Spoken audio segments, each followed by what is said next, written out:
আচ্ছা, আমি জানি আমি এই কথাটা বললে শুধু ওই ক্লিপটা অনেক জায়গায় ইউজ হবে, হয়তো আপনারা ইউজ করবেন, আপনাদেরটা কেটে ইউজ করা হবে।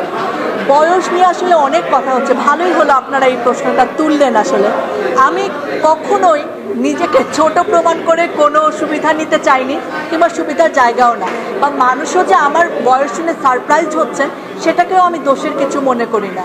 কারণ রাজনৈতিক একটি টক শো কিংবা দেশকে নিয়ে প্রশ্ন করার অধিকার 21 বছর বা 22 বছরের একটি মেয়ে হোল্ড করেছে, সেটা একটু অস্বাভাবিক জায়গা তো বটেই। তো মানুষ আসলে আমি বিশ্বাস করি তার অভিজ্ঞতা দিয়ে বড় হয়। সেই অভিজ্ঞতা যদি কেউ আমাকে 35 মনে করেন, আমার বয়স 35, কেউ 50 মনে করলে আমার বয়স 50, কেউ 80 মনে করলে আমার বয়স 80, সেটা নিয়ে আমার কোনো আক্ষেপ নেই, কোনো অভিযোগ নেই। আপনারা যত মনে করেন, আমাকে দেখে কিংবা আমার কথা শুনে, আমার অভিজ্ঞতা দেখে আপনারা ততই মনে করতে পারেন। আর আমি তো আমার মতো চলছি, আমার পড়াশোনা যেদিকে যায় সেদিকেই যাব। সো এটা নিয়ে আমি একদমই কনসার্ন না। আপনারা আপনাদের মতো বয়স ভাবতে পারেন, আমি কিন্তু কোথাও দাবি করছি না আমি কচি, আমার বয়স কম, আমাকে এটা করো, আমি বুঝি না, আমি এরকম কিচ্ছু কিন্তু বলিনি।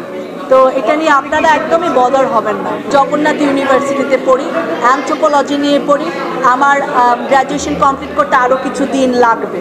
আপনারা দোয়া করবেন যাতে আমি পড়াশোনাটা ঠিকঠাক করতে পারি। আমি এতদিন পর্যন্ত ভালোভাবে করেছি পড়াশোনা ঠিকঠাক না করলে বাড়ি থেকে এখন আমাকে মার খেতে হবে, যাতে ভালো রেজাল্ট করে পড়াশোনাটা শেষ করতে পারি, সেই দোয়াটা করবেন।